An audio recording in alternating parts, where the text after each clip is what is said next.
Bueno, vamos a seguir en nuestra serie de Romanos capítulo 12 y hoy vamos a estar estudiando los versículos 6, 7 y 8. 6, 7 y 8. Para aquellos que han estado con nosotros durante esta serie, nosotros hemos estado estudiando el capítulo 12 de Romanos durante estos últimos 3 semanas. Tomamos un break la semana pasada para poder celebrar la Pascua y la resurrección de nuestro Señor Jesucristo, pero hoy regresamos. ¿Y cuál es el mensaje de Romanos capítulo 12?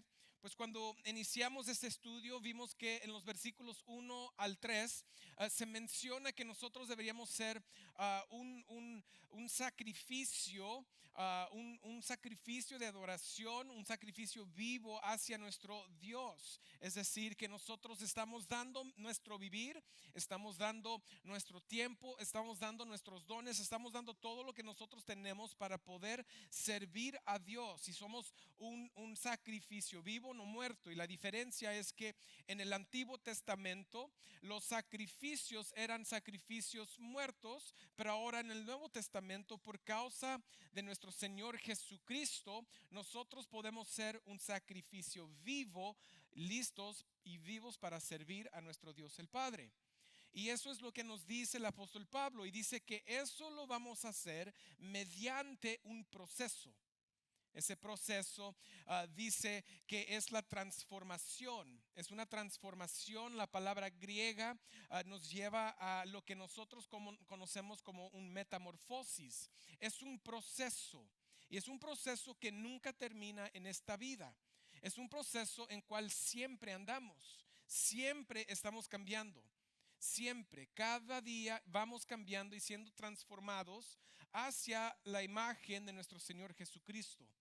El egoísta que piensa que ya llegó, es decir, que nuestro Señor Jesucristo no fue tan perfecto como nosotros lo pensábamos. Por eso es que es un proceso. Si Él fue perfecto, si Él es divino, si Él es el Cordero de Dios que vino a quitar el pecado del mundo, entonces nosotros tenemos toda nuestra vida para poder ser transformados mediante la renovación de la mente a el ejemplo y la imagen de nuestro Señor Jesucristo. Y yo sigo en ese proceso, y ustedes también, cada creyente ha entrado en ese proceso. Es un proceso por lo cual deberíamos estar agradecidos con Dios, porque ese proceso cambia nuestro vivir y causa que nosotros con nuestro vivir pudiéramos ser un ejemplo vivo, un ejemplo que está hablando no solo con nuestras palabras, sino también con nuestro actuar, con nuestra actitud, cómo nosotros trabajamos con los demás, cómo nosotros nos llevamos con los demás. Todo eso, iglesia, todo eso afirma la buena voluntad de Dios en nuestra vida. La buena voluntad de Dios es la palabra. Entonces, hoy vamos a ver que Dios nos ha dado dones. Dios ha dado algo a la iglesia para edificarla. Esos son dones. Y vamos a ver qué dones ha dado a esta escritura. Hay otras partes de la Biblia donde habla de otros dones, pero aquí nos vamos a enfocar en los que nos da 7 dones que nos da y nos dice el apóstol Pablo. El punto de nuestro sermón hoy es este: porque Dios me ha dado un don único, serviré a la iglesia para la edificación de los santos. Porque Dios me ha dado un don único, serviré a la iglesia para la edificación de los santos. No sé si ustedes están o conocen esto, pero por muchos años no existían caridades, obras de caridad privada. Y por causa de ello, nosotros como creyentes, la iglesia los tuvo que fundar. La sociedad pagana no tenía ni hospitales, ni orfanatos, escuelas gratuitas, ni refugios de rescate como los que tenemos hoy en esta día.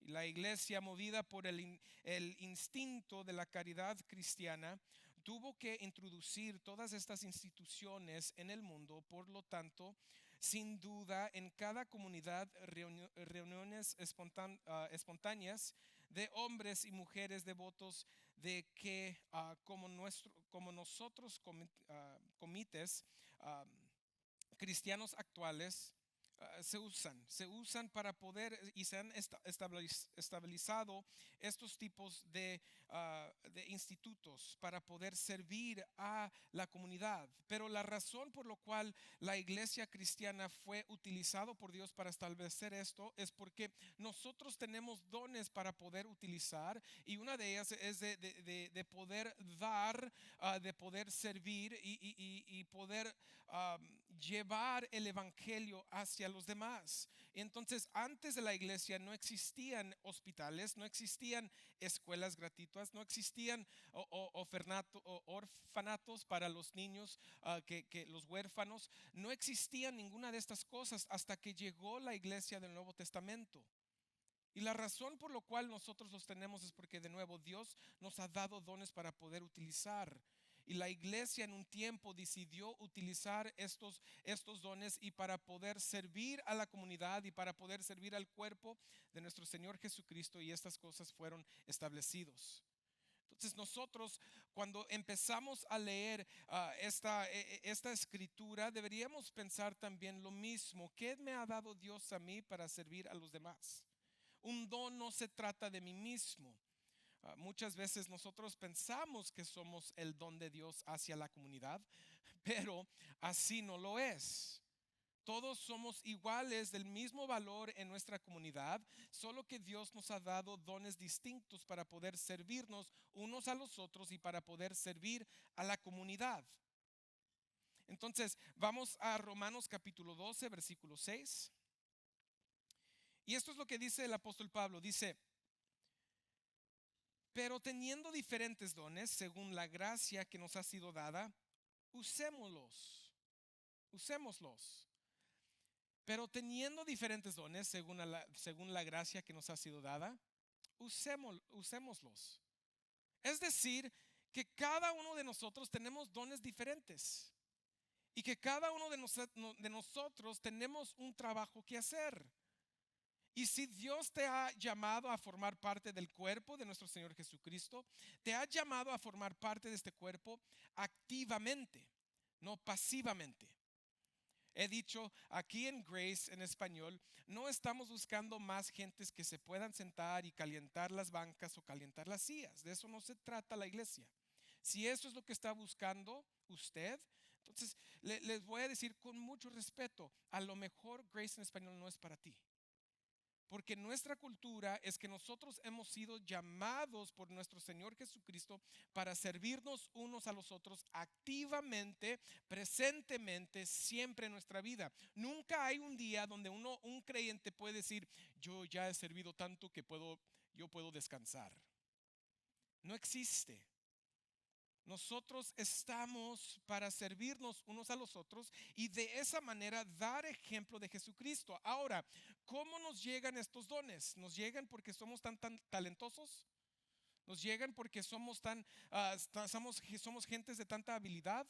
No, nos llega por la gracia de Dios, que significa que estos dones son gratis, es gratuitamente, y Dios te los da a ti, así como les da a otros diferentes dones.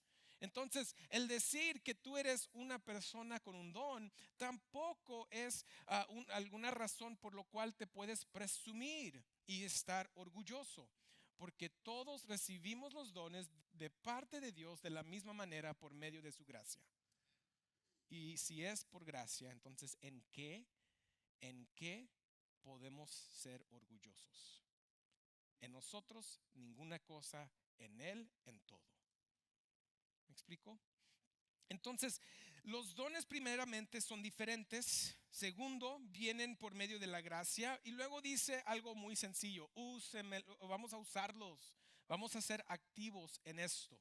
Primera de Corintios 12:7 nos da el por qué los dones. Dice: pero cada uno se le da la manifestación del Espíritu. ¿Para qué? El bien común. Para el bien común. ¿Qué significa eso? Para edificar al cuerpo de Cristo. Si Dios te ha dado dones y no los estás utilizando para edificar el cuerpo de Cristo, estás mal. Estamos mal. Y deberíamos renovar nuestra mente. Deberíamos ir a las escrituras y ver qué nos dice Dios para poder activarnos en el servir la comunidad de la iglesia, el cuerpo de Cristo. Por eso les digo, para nosotros no existe un cristiano que está sentado en una banca y no hace nada para servir la comunidad. Por eso es que nuestra cultura es que todos aquí estamos aquí para servir, para crecer y para edificar el ministerio de la iglesia. Amén. El cuerpo de Cristo. ¿Todos están conmigo? Ok. Ojalá que alguien no sea ofendido por eso, por ello. Vamos a Romanos 12:6. Dice: si el de profecía, úsese en proporción a la fe. ¿Qué significa esto? Pues significa que Dios le dio a la iglesia un don. Y ese don es una persona que pueda hablar proféticamente. Hay una confusión, iglesia, en esto, porque muchas veces nosotros como iglesia pensamos en la profecía como el poder dar a luz algo que va a pasar en el futuro.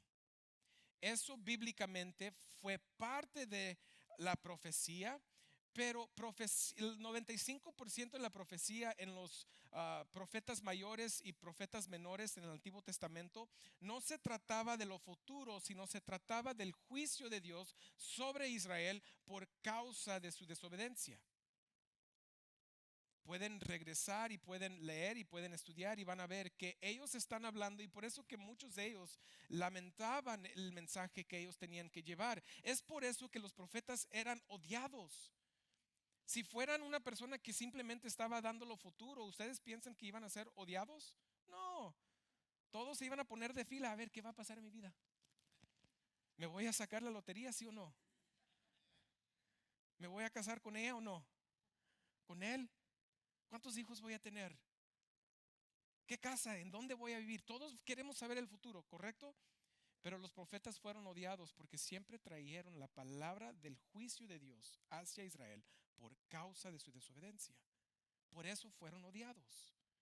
Por eso es que ellos lamentaban el tener que traer la palabra de Dios y escuchar ellos mismos, saber ellos mismos que Dios iba a sacar a Israel de su pueblo o de su tierra, y los iba a llevar a una tierra ajena, donde ellos iban a ser siervos y esclavos y no iban a estar en la tierra prometida que Dios le había dado.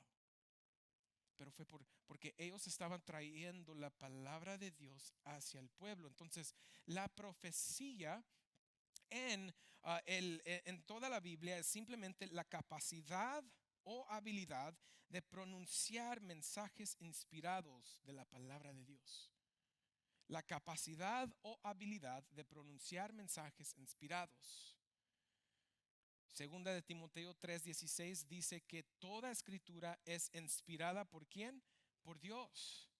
Entonces, el que viene y enseña de esas escrituras, el que vino en estos días a dar más palabra de Dios que Dios iba a utilizar para darnos su palabra completa, fueron profetas. Y todavía tenemos gentes que pueden por medio de la palabra de Dios dar mensajes proféticos donde llegan y ellos simplemente están comunicando lo que están en estas páginas, no algo nuevo, no el que viene y dice, oye, pues es que Dios me dio una revelación. No se trata de eso ya.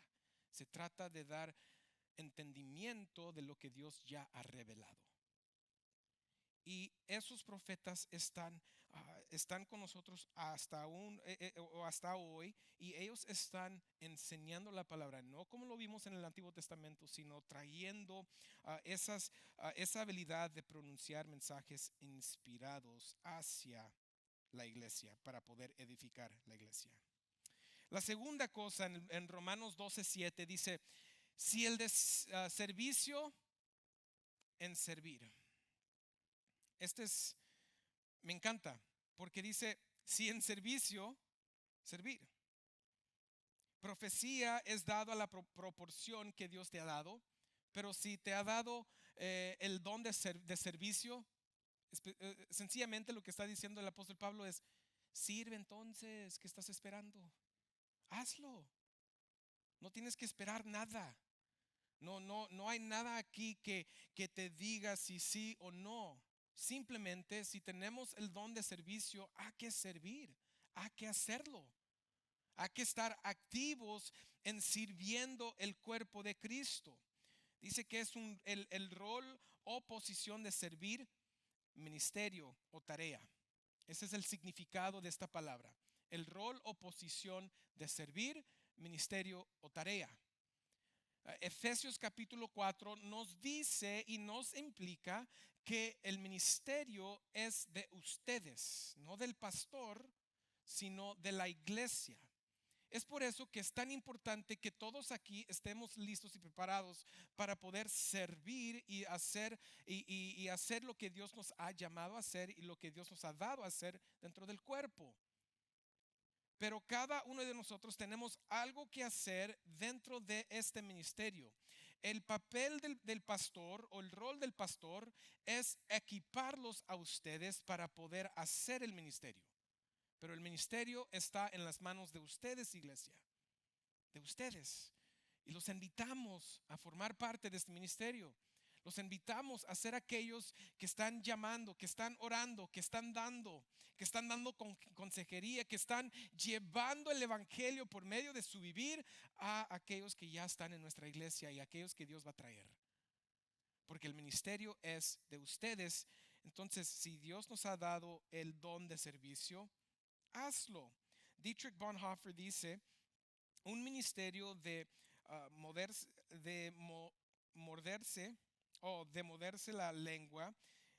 Dice esto de el don de servicio. Dice: un ministerio de morderse la lengua, de mansedumbre, de escuchar, de ayudar, de llevar cargas, sí, y también de decir la verdad cuando es necesario.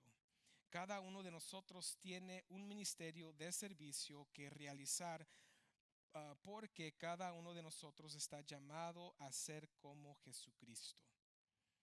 Si ese ministerio es morderse la lengua, pues quédense en silencio. Si es mansedumbre, hay que practicarlo. Si es de escuchar, hay que hacerlo. Si es de ayudar, vamos a ayudar. Y llevar cargas, también podemos ayudar a llevar las cargas de los demás. Entonces, hay un servicio para cada uno de nosotros que hacer en el cuerpo, y Dietrich Bonhoeffer dice que eso es esencial para los creyentes para poder practicar esto y ser un ejemplo de nuestro Señor Jesucristo. Romanos 12:7b dice: o el que enseña en la enseñanza. El que enseña en la enseñanza. Este don hoy en día es mucho más importante porque en estos días tenían apóstoles que estaban enseñando a la iglesia. En este día ya no tenemos esos apóstoles, sino Dios nos ha dado maestros. Son parte de los dones también en el libro de Corintios o también en el libro de Efesios. Entonces, cada vez que se menciona los dones espirituales, el maestro es parte de eso, la enseñanza es parte de eso, porque es esencial. Si uno no puede enseñar y si la iglesia no tiene alguien que pueda enseñar la palabra, entonces ¿cómo va a saber la iglesia qué hacer? Muchos van a tener preguntas: ¿qué significa esto? ¿Qué significa el otro? Pues el maestro viene y les da la enseñanza de lo que dice la palabra, específicamente dado a la palabra de Dios, no a ningún otro libro. Vemos la palabra, lo explicamos, lo enseñamos, y ahora la iglesia tiene el cómo moverse y cómo hacer, y cómo hacer el servicio que Dios les ha llamado a hacer. Entonces hay muchos de nosotros aquí, no solo es el pastor, no solo son los otros maestros que tenemos aquí, como nuestro hermano Ricardo Flores, que también enseña, o el pastor Eric, que viene de la otra iglesia. En una semana también estamos entrenando más gentes para poder enseñar y ser líderes. Entonces tenemos a Irving, que va a predicar y va a compartir la palabra de Dios. Entonces no solo son ellos, sino cada uno de nosotros deberíamos preguntarnos: Dios, ¿nos has dado ese ministerio? muchos de nosotros no los vamos a tener, pero también van a haber varios que sí lo tienen y deberíamos nosotros aplicarlo y ser parte de enseñar a la iglesia. La siguiente cosa dice en versículo 12:8, dice: el que exhorta en la exhortación. ¿Qué significa exhortar? Dice: hacer que alguien sea alimentado o consolado, ya sea por medios verbales o no verbales. Iglesia, esto es importante. Esto es importante. Aún como maestro, aún como alguien que enseña la palabra, no podemos siempre llegar con el juicio de Dios en tu vida. No se trata de eso, sino se trata de también exhortarte a querer servir, a querer seguir a nuestro Señor Jesucristo y a querer andar en su camino y ser un ejemplo de Él. Pero nosotros también, algunos de nosotros tenemos un don de poder traer exhortación, de animar a la gente. Y eso lo haces por tus palabras de verdad, pero tus palabras de verdad en amor, donde le estás dando consejería o palabras de ánimo y los estás ayudando a poder llegar a poder respirar y decir: ok, entonces mi mundo no se está cayendo completamente y total. Ya conocemos que todos somos así. Las mamás muchas veces es con nuestros hijos. Es que estoy fracasando con nuestros hijos y en criarlos y en casa. Y llega el esposo y esposo. Espero que tú puedas ser una persona que puedas exhortar, traer ánimo. En vez de decir: no, sí, mujer. Así como estás fracasando con ellos, también conmigo. ¿Dónde está la cena?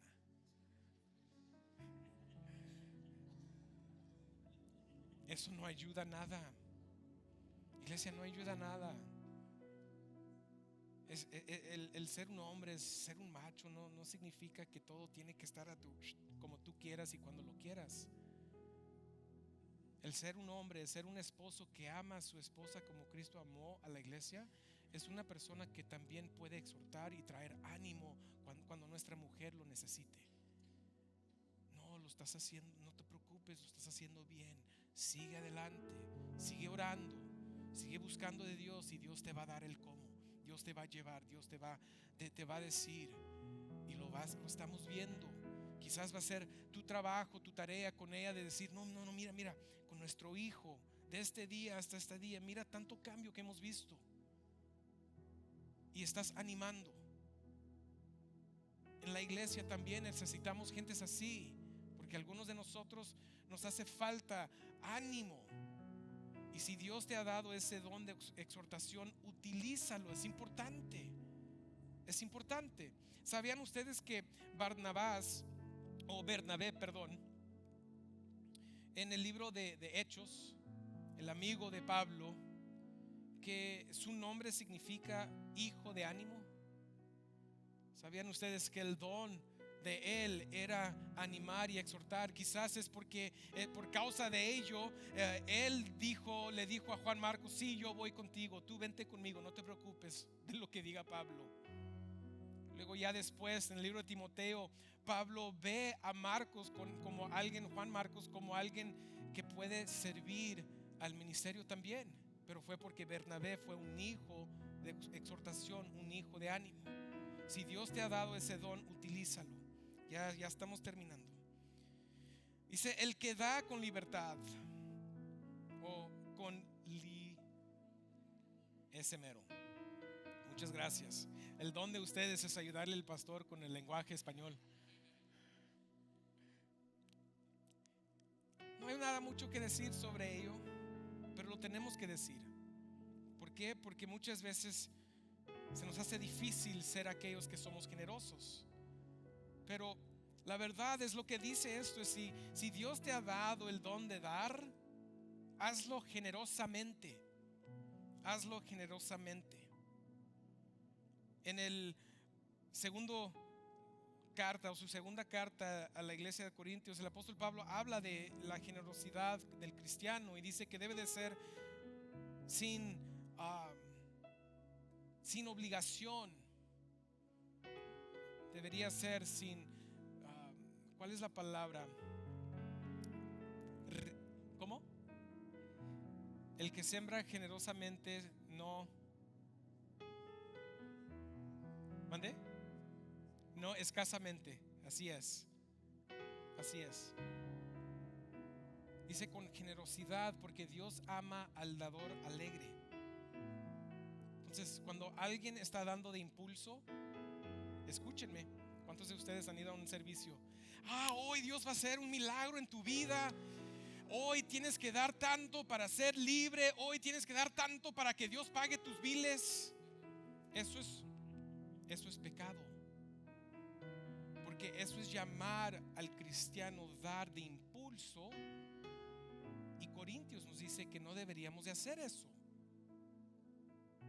Escúchenme. Si escuchan algo en el radio, en la tele, no, es que tienes que dar hoy, si das hoy.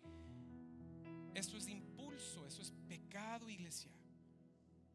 Dios no quiere que nosotros andemos dando de impulso, sino en sabiduría y con un corazón alegre. Un corazón alegre. Eso significa que nosotros proporcionamos lo que vamos a dar y lo damos con amor, sea la iglesia o el que está necesitado de algo. Alguien estaba platicando con alguien el otro día de prestarle a alguien o algo. Vienen contigo y préstame esto. No siempre lo he podido hacer. ¿Por qué? Porque nuestro principio como familia es: yo no te voy a prestar ningún dinero. Si lo tengo, te lo voy a dar. Yo no quiero ser tu señor en la vida porque me tienes que regresar algo. Yo quiero ser como Dios, que si lo tengo, te lo puedo dar. Y si lo tengo, y sí, gracias a Dios hemos tenido momentos donde sí hemos podido dar. Cuando alguien nos ha pedido prestado este dinero o el otro para pagar esto, pagar lo otro. Esto no es un préstamo. Llévalo y utilízalo como lo necesites, y a mí no me tienes que pagar nada.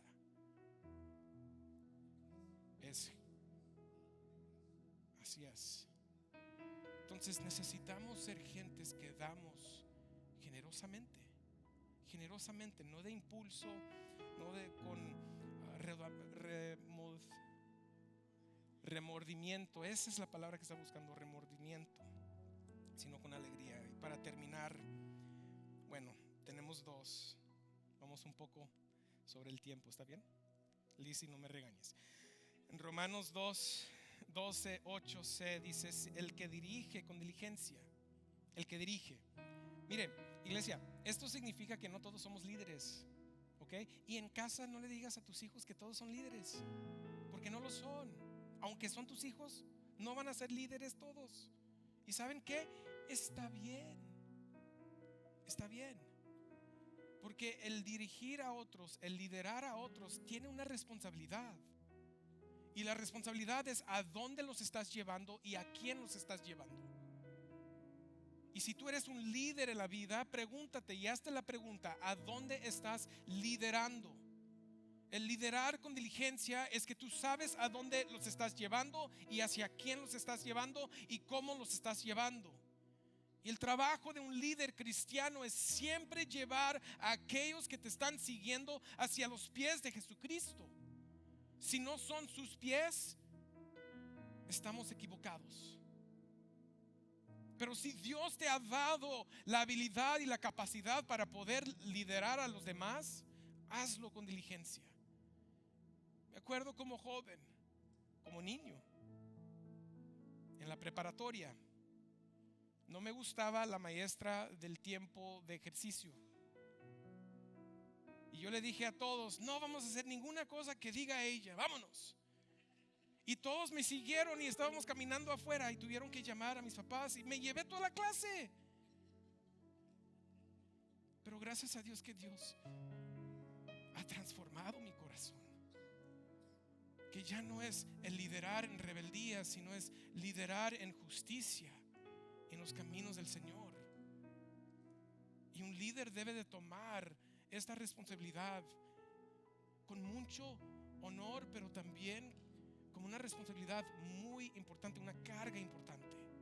Y deberíamos ser diligentes en eso.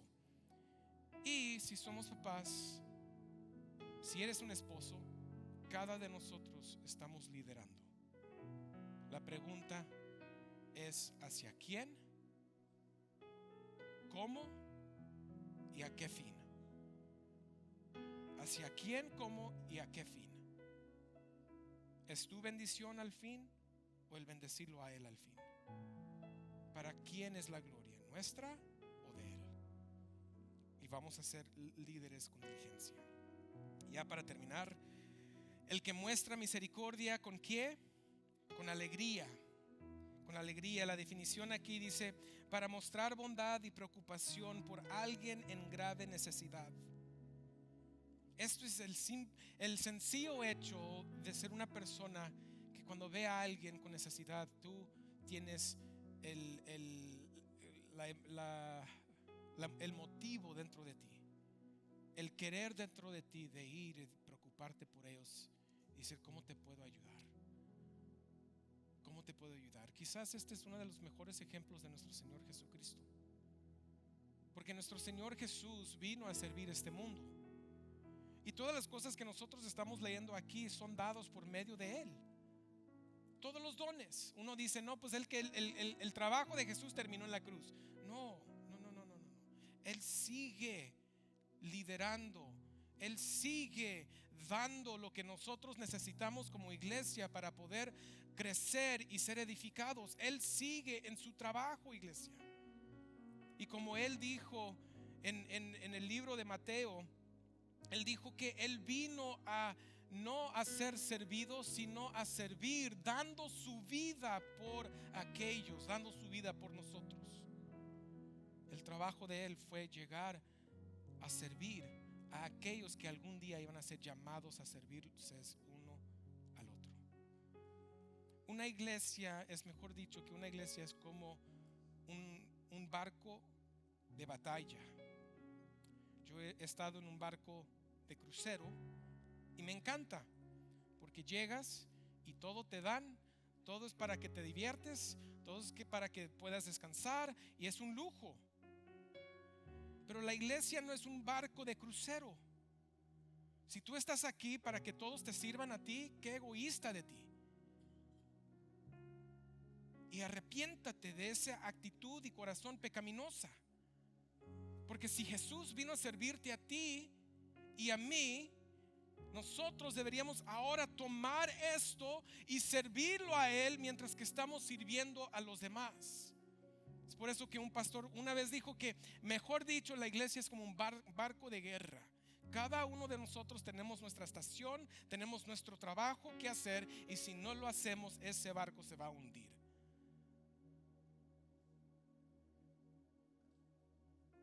Pero cuando la iglesia le dice sí a nuestro Señor Jesucristo, cuando la iglesia toma estos dones como una responsabilidad para poder servir a los demás, cuando la iglesia decide decir: sí, estamos aquí para edificar a los demás y no a mí, entonces nosotros podemos ir como un barco de guerra que va ganando más y más y más almas para el reino de nuestro Señor Jesucristo, y el mundo va a ver que este barco es de Jesucristo y de nadie más.